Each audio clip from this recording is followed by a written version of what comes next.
하나님 말씀 출애굽기 34장 6절 여호와께서 그의 앞으로 지나시며 선포하시되 여호와라 여호와라 자비롭고 은혜롭고 노하기를 더디하고 인자와 진실이 많은 하나님이라. 인자를 천대까지 베풀며 악과 과실과 죄를 용서하리라. 그러나 벌을 면제하지는 아니하고 아버지의 악행을 자손 3, 4대까지 보응하리라. 아멘. 우리 지난주 수요일에는 하나님께서 자기 계시를 어떻게 하시는지에 대해서 생각해 보았습니다. 하나님은 하나님에 대한 자기 계시를 우리가 한 번에 아이고야 하고 이렇게 무릎을 치면서 완전히 다 깨달았도록 그렇게 하지 아니하신다 했어요. 부분적으로 보여주신다는 것. 그래서 말씀에서는 구름 가운데 임하심을 우리들에게 말씀하셨죠. 작은 부분으로 보여주시는 거예요.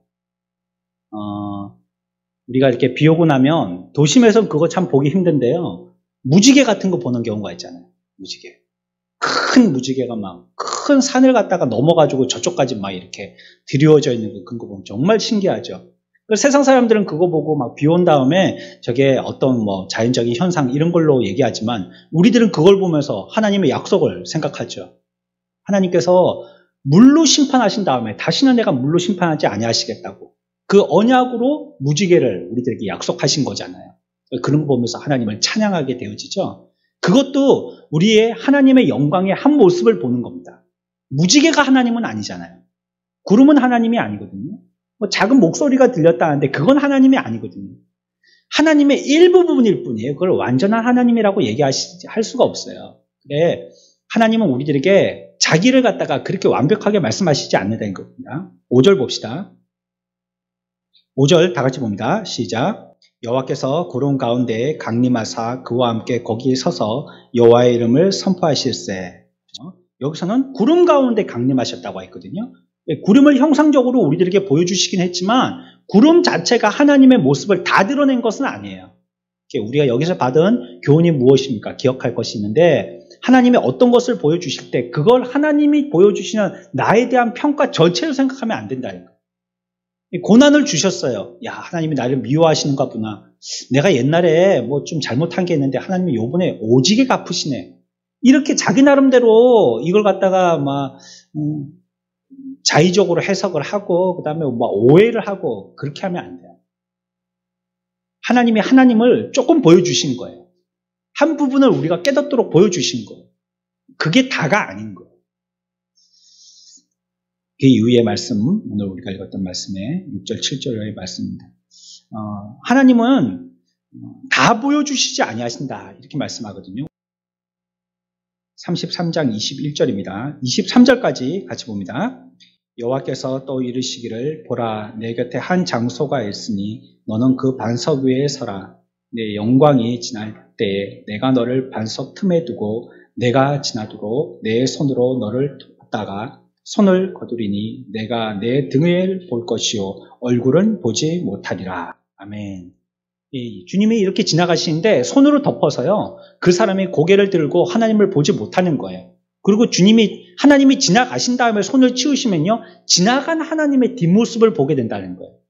굉장히 묘사적이죠. 그림을 보는 것 같이 머리에 좀 상상이 되시죠. 이렇게 덮어뒀다가 지나가신 다음에 손을 띄니까 덮어져 있던 성도들이 지나가시던 하나님의 모습을 보는 그런 모습으로 21절에서 23절까지 얘기하고 있습니다. 다 보여주시는 게 아니라는 거예요. 그렇죠? 마치 우리들은 하나님의 지나간 등의 모습만 본 것 같은 이런 걸 얘기하고 있습니다. 한 부분을 경험할 수는 있어요. 어떤 부분에서든지 하나님의 어떤 한 부분을 경험할 수 있어요. 여러분들도 신앙생활 하시면 하나님의 어떠한 한 부분을 경험할 수 있습니다. 여러 하나님의 성량 또 하나님의 다 같이 알 수 있는 어떤 특성들 아니면 하나님에게만 있는 특성들 이런 것들을 우리들에게 말씀하시고 보여주실 때가 있어요. 그거 우리가 알고 경험할 때가 있는 것입니다. 근데 그거 하나만 경험해도요 우리들에게는 아주 놀라운 체험이 되어지죠. 어느 때에는 막 주님의 음성을 들어서 막 기도했더니 주님께서 나에게 그 확신 가운데 그 말씀을 하시고 그 말씀이 나에게 우리 지난주일에 배웠죠? 기도의 응답의 첫 번째 모습이 뭐로 다가온다고 그랬어요? 네, 평안, 잠을 자게 한다 이래 하면 안 됩니다. 하나님의 기도 응답하면 잠 재운다 이렇게 하면 안 됩니다. 잠은 평안의 모습을 갖다가 상징한 거예요. 평안하니까 잠이 오는 거잖아요. 폭탄 떨어지는데 그 옆에서 잠자는 사람이 있겠어요? 평안하게 해주신다는 거죠. 그러니까 우리가 기도 응답을 받고 나니까 하나님이 우리 마음에 평안한 마음을 주시는 거예요. 이런 걸 보니까 하나님이 살아계시구나, 역사하시구나, 우리들은 체험하고 알게 되죠. 그러면 그 삶 가운데 하나님이 살아계신가 하든지 기도의 응답도 안 해주시네, 내 기도를 들으시는가 했던 사람이요, 이제 하나님의 그와 같은 모습으로 나에게 다가오심을 한번 체험하고 나서는요, 그 삶은 완전히 180도 다르게 됩니다. 하나님 분명히 살아계시구나, 분명히 역사하시구나, 지금 또 내 기도에 귀를 기울이고 계시는 분이시구나, 그걸 알 때에 하나님 앞에서 호람데오라고 하죠. 하나님 앞에서의 삶을 살게 되는 거예요. 하나님이 이와 같이 나와 늘 동행하시고 함께 하시구나. 이전까지는 자기 마음대로 살고 했던 걸 이제는 그렇게 생활하지 못하게 되죠. 그걸 실감하고 남은 말이죠. 그러니까 우리의 삶이 변화받게 되어지는 것입니다. 작은 체험이라 할지라도요, 그 작은 체험을 통하여서 그 삶은 완전히 바뀌어지는 것입니다. 그러니까 하나님이 우리들에게 자기를 알게 해주신 자기 계시는 그러한 면에서 매우 중요한 역할을 하는 것입니다. 다메섹으로 가는 길 가운데서 바울이요, 하나님을 체험하고 나서 그의 삶이 완전히 180도 달라졌잖아요. 예전까지는 핍박자였지만 이제는 핍박자를 대적한다든지 아니면 많은 사람들을 핍박자 가운데서 구원해내는 이런 일을 하는 귀한 주님의 사역자로 쓰임받게, 죽을 때까지 쓰임받게 되어졌잖아요.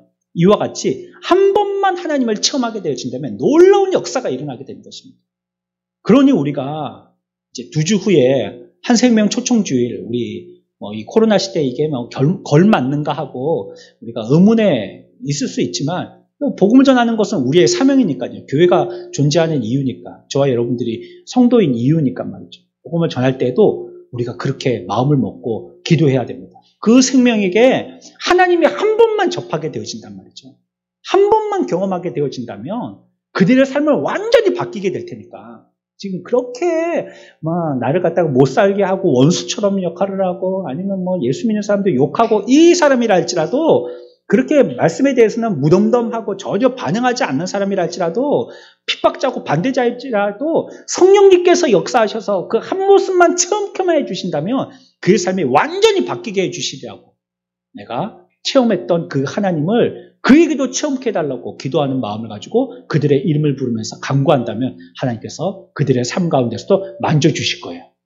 덮었던 손을 치워서 지나가실 하나님의 뒷모습이라도 보게 해주시는 하나님은 놀라운 역사가 있게 되어줄 줄 믿습니다. 여러분들이 그래서 그 이름을 붙들고 기도하십시오.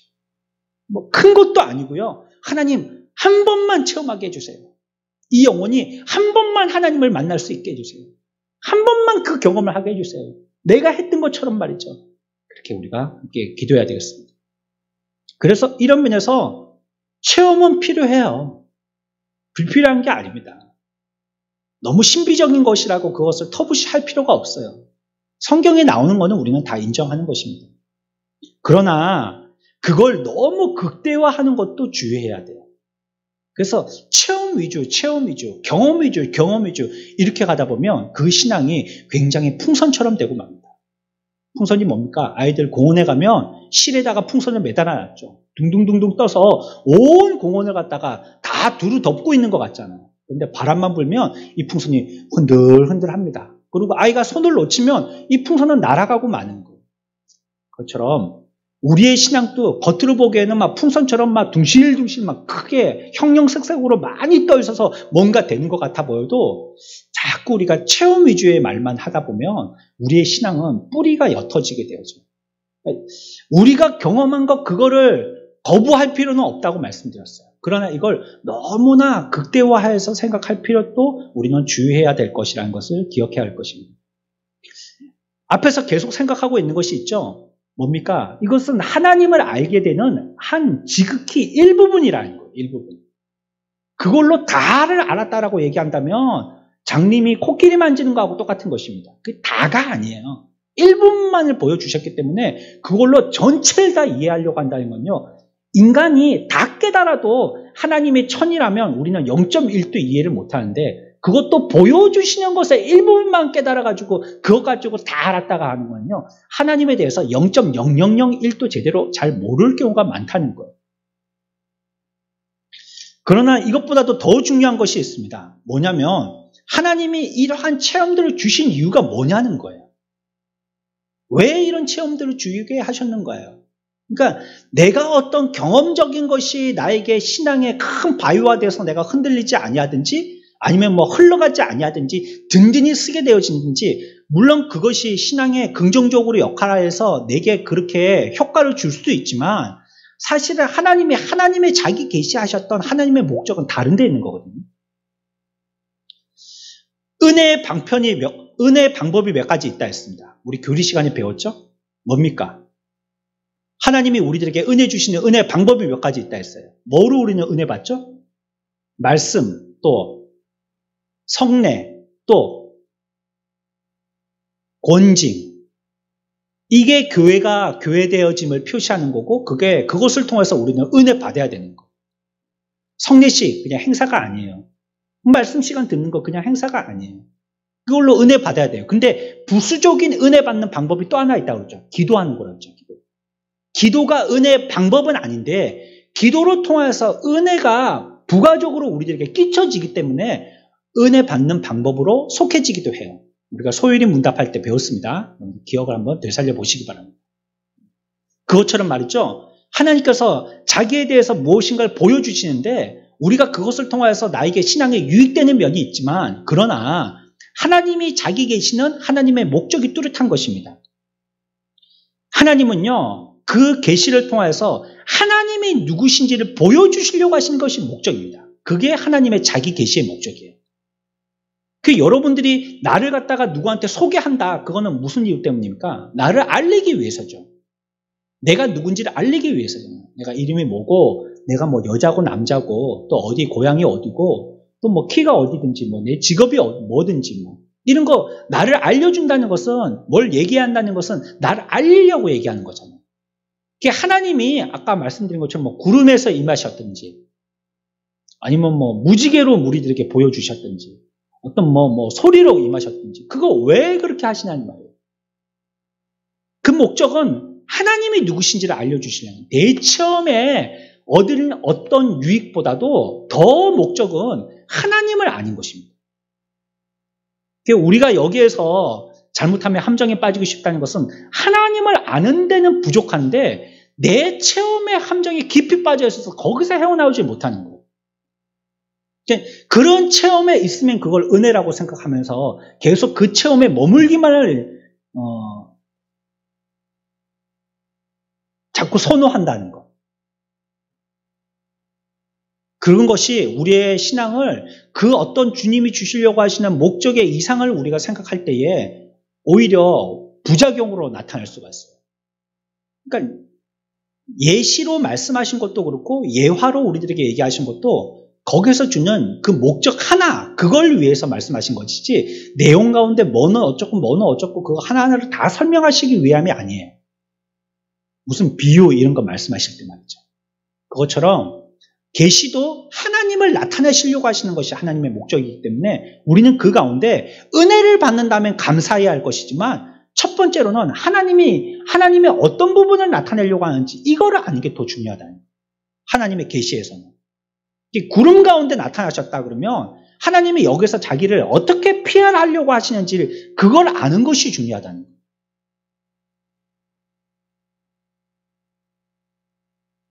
범죄했던 이스라엘 백성들을 대신해서요 하나님께서 모세를 갖다가 두 번째 올라오게 하셨죠. 그리고 하나님이 자신을 계시해 주셨습니다. 그게 오늘 우리가 읽었던 6절의 말씀입니다.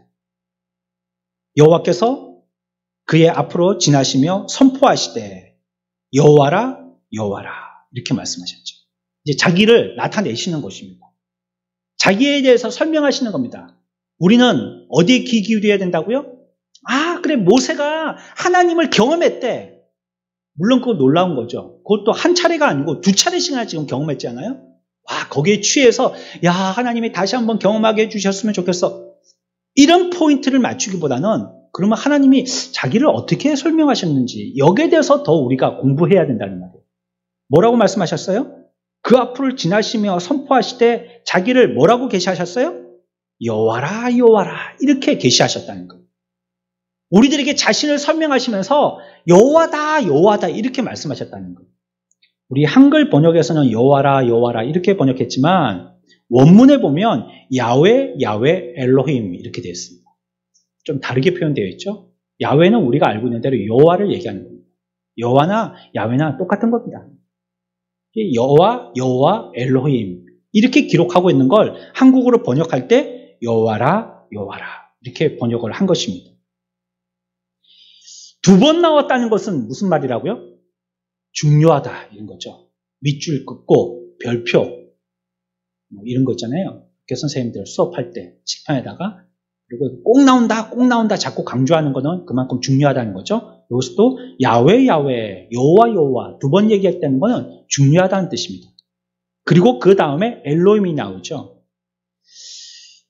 여호와라는 말을 갖다가 쉽게 번역한다면 무슨 뜻이 되겠냐면 저와 여러분들이 알고 있는 것처럼 여호와는 약속의 신실한 분이다는 뜻이에요. 그런데 그 이름이 약속의 신실한 분이라는 뜻이 나오기 위해서 기초적인 여호와라는 설명이 있어요. 뭐냐면 영원자라는 뜻이에요. 여호와는 영원자. 어떤 분이요? 어떤 분이요? 영원자. 영원하신 분이라는 거예요. 그게 여호와의 이름의 기초적인 뜻입니다. 영원하신 분. 전에도 계셨고 지금도 계셨고 앞으로도 계실 시간을 초월하는 영원한 분이라는 거예요. 그래서 어떠시냐? 예전에 우리와 약속하신 걸 갖다가 지금 약속과 같이 기억하고 계신다는 거예요. 그리고 그 약속은 앞으로도 계속 진행될 거라는 거예요. 주님이 그때 과거하셨던 그 약속은. 그러니까 우리가 여호와라는 이름을 기억할 때 여호와는 뭐의 신실한 분이라고요? 약속의 신실한 분 이렇게 기억하는 겁니다. 하나 그 이름의 기초는 여호와는 어떤 분이라고요? 영원한 분, 영원한 분. 시작도 끝도 없이 시간을 초월하고 계신 분. 그분이라는 이름의 뜻이라는 거예요. 또 우리가 뒤에 야훼, 야훼, 엘로힘 이렇게 읽었죠? 엘로힘은 뭐냐? 능력이 많다 이런 뜻입니다. 엘이란 말은 하나님이다 이런 뜻이거든요. 엘로힘은 능력자다 이런 말입니다. 능력자. 자 그러면 야훼, 엘로힘, 여호와 하나님, 여호와 엘로힘 이 두 말을 붙이면 무슨 말이 돼요? 영원한 능력자시다. 같이 해봅시다. 영원한 능력자, 영원한 능력자. 이게 야훼, 야훼, 엘로힘이라는 뜻입니다. 이게 우리 한글로 번역될 때는 어떻게 번역됐어요? 여호와라, 여호와라 이렇게 번역됩니다. 그러니까 그 이름의 뜻을 알아보니까 하나님은 영원하신 능력자시다. 이걸 말씀하시려고 하시는 거예요. 모세에게 오늘 말씀하려고 하시는 것은 뭐냐? 하나님은 영원한 하나님이라는 걸 얘기하려고 하는 거예요. 시작도 없고 끝도 없으신 우리와 한번 언약을 맺으셨으면 내가 비록 내 감정으로 돌판을 깨버리고 이건 이제 끝이다. 하나님과의 우리의 관계는 끝이고 약속이고 뭐고 이제는 없다. 우리는 이제 저주에 멸망받을 민족이다. 이제 끝난 거구나 하고 시리에 빠져서 다시 올라오라 해서 한 차례 맞을 줄 알고 신할산에 가슴 두근거리면서 긴장하고 올라갔더니 하나님이 자기를 계시하시는데 뭐라고 말씀하시냐면 나는 약속이 신실한 자야. 한 번 얘기하면 그 약속은 절대 어기지지 않아. 처음부터 있었던 약속 네가 죽어서 아니면 영원한 세계까지 꼭 지키는 자야.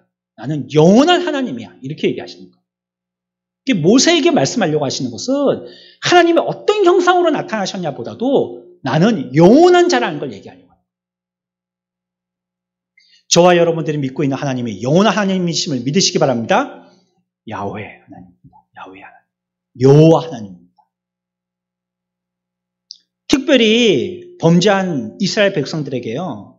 아주 자세하게 설명하거든요. 하나님을. 이제는 예전과 같이 말로 대충 해가지고나, 대충은 아니지만 말로 하신다든지 글로 뭐 몇 글자 써가지고 하나님에 대해서 알아봐, 공부해봐가 아니고요. 이제는 똑바로 설명해 주십니다. 아주 개인 교습하듯이요. 그걸 6절에서 말씀하세요. 여호와라 여호와라. 그 여호와라 여호와라 하고 그냥 끝나시지 아니하시고 여호와라 여호와라 하시면서 하나님의 자기의 계시에 대해서 또 한 번 강조하시면서 설명하시는 거예요. 자, 이제 우리가 그걸 살펴볼 겁니다. 어떤 하나님이요? 자비롭다. 다음 주에 설명할 겁니다. 자비롭다. 누구를 설명하는 겁니까? 하나님이 자기 자신을 말씀하시는 거예요. 여호와라 여호와라. 뭐라고요? 야훼 야훼 엘로힘. 자비롭다. 또요? 은혜롭다. 지금 하나님이 자기 설명하는 겁니다. 또요? 노하기를 더디한다. 또요? 인자하다. 또요? 진실하다. 이거 말씀하시는 거예요, 지금. 이제. 모세를 불러서 하고 싶은 말씀이 이겁니다. 내가 떨기나무 가운데 너를 갖다가 불렀을 때 내가 뭘로 나타났니? 불로 나타났지. 어마무시하지. 겁나지. 말만 하면 훅 날아가고 남을 존재가 없어. 이런 존재로만 유대인들은 알고 있었는데 이제 하나님이 자기 대해서 설명하시는데 처음서부터 그냥 대전제로 야훼 야훼 엘로힘 말씀하시고 자기 대해서 이제 자세하게 설명하시는 겁니다. 하나님은 너희들이 생각하는 옹졸한 하나님이 아니야. 작은 부분을 알 수밖에 없지만 하나님은 우리가 작은 부분을 이해하는 것 이상으로 많은 하나님의 우리가 알아야 될 부분들이 있어. 그러면서 6절을 그와 같이 자비롭고 은혜롭고 노하기를 더디하시고 인자와 진실이 많으신 하나님이다 라고 얘기합니다. 설명이 모두가 어떻습니까? 공통점이. 끔찍합니까? 무시무시합니까? 야, 너는 올라오자마자 잘 됐어. 똑바로 서. 내가 딱 맞춘다 너. 모세가 마치 사형수가 된 것처럼 말이죠. 그런 모습으로 하나님께서 말씀하고 있지 않다는 거예요. 모세는 간이 쫄려서 올라왔지 않겠어요? 지금 쫄깃쫄깃한 간을 가지고 올라왔지 않겠어요? 내가 여기서 죽는 게 아닌가. 너 지도자니까 네가 대신 저 백성들을 대신해서 한번 벌 좀 받아봐야 되겠다. 올라와라. 딱 가만히 서 있어라. 피하지 말고. 이럴 줄 알고 올라왔는데 아니더라. 하나님 말씀하시길. 나는 자비롭고 인자있고 또 노하기를 더디하고 진실하신 하나님이다. 이렇게 말씀하시는 겁니다. 인자라는 것은 사랑이라는 말로 많이 해석하기도 하는데요. 굳이 말한다면 인자라는 말은요. 성실한 사랑을 얘기합니다. 사랑이 가짜 사랑이 많거든요. 남녀 간의 사랑 굉장히 뜨겁잖아요. 뜨거워 보이잖아요. 근데 그렇지 않았잖아요. 시간 지나면요. 부부도 처음에 결혼할 때는 뜨거운 사랑으로 결혼했죠. 그렇지만 이제 10년, 20년 살면 뭐 그런 사랑은 조금 예전에 그런 연애했던 사랑은 식어가고 이제 전우애로 굳게 뭉쳐서 살죠. 그렇죠? 그것처럼 말이죠. 그런 어떤 인간적인 사랑이라는 것은 시간이 지나면 퇴색되고 변질되어지는 것입니다. 그런데 하나님의 사랑은 그렇지 않다는 거예요. 내가 한번 사랑하기로 작정한 백성은 절대 돌이키지 아니하는 성실하신 사랑을 갖고 있다는 것이에요. 변하는 사랑이 아니라는 걸 얘기하는 겁니다. 약속도 그렇게 해서 그 사랑에 의지하여서 끝까지 약속을 지키시는 것입니다. 그러니까 여기서도 모세를 다시 한번 부르신 것도 잘못했지만 말이죠. 잘못했음에도 불구하고 버리지 않고 다시 찾아오신 것이잖아요. 지금 모세에게. 모세에게 말씀했기 때문에 모세가 그 얘기를 듣고 다시 올라온 거잖아요. 그거 어디에서 기인된 겁니까? 하나님의 사랑에서 기인. 여기서 얘기하는 것처럼 인자하심으로 하나님 앞에 나올 수 있는 자가 된 것입니다. 앞에 있는 순서대로는 다음 주에 한번 설명해 보겠습니다. 5가지로 얘기하고 있죠. 진실하신 하나님에게까지도 이렇게 얘기하고 있습니다. 하나님이 우리들에게 자기를 보여주십니다. 오늘날 또 하나님은 말씀을 통하여서 우리들에게 보여주세요. 이 하나님의 말씀 있죠. 가장 완전하고 확실한 계시입니다. 이제는 우리들에게 분명하게 말씀하셨어요. 이제 우리를 저기에 뭐 어디 뭐 태복산에 올라오게 한다든지 뭐 그러지 않더라도요. 이 말씀 읽고 이 말씀 듣고 하면 하나님에 대해서 정확하게 분명하게 알 수 있게 되는 거예요. 또 그 시대에 따라서 우리들에게 설명으로 설교를 통해서 우리들에게 말씀하여 주십니다. 그러면 우리가 알아야 될 것은 무엇이냐? 하나님이 어떤 분이신가 하는 걸 알아가는 거예요. 그럴 때 그 안에 이 모든 것들이 다 들어있는 거예요. 하나님의 어떠하심만 안다면 우리가 그래서 성경을 우리들에게 당부하고 있는 것이 있습니다. 뭘 하냐면 우리가 예수 믿을 때 어떻게 믿냐? 흔히적 믿지 말고 힘써 믿자는 거예요. 힘써. 그리고 우리가 하나님을 공부할 때 배우고 확실한 일에 거하자는 거예요. 이 전부 다 뭘 하자는 겁니까? 하나님에 대해서 알자는 겁니다. 신앙의 세계는 감정풀이 하는 데가 아닙니다. 위안제 마시는 데도 아닙니다. 한마디로 얘기한다면 하나님을 알고 배우는 곳입니다. 그게 신앙생활이고 교회인 것입니다. 저와 여러분들 가운데서 오늘 삶에서도 하나님께서 말씀하여 주실 것이고 또 설교 시간을 통해서도 여러분들 기도할 때도 말씀하여 주실 것이고 말씀하여 주실 때마다 이 경험들을 모세가 경험한 것처럼 깊이 새겨서 하나님을 알게 되어져서 날마다 주님을 더 찬양하는 저와 여러분들 인생들 되시길 축원합니다.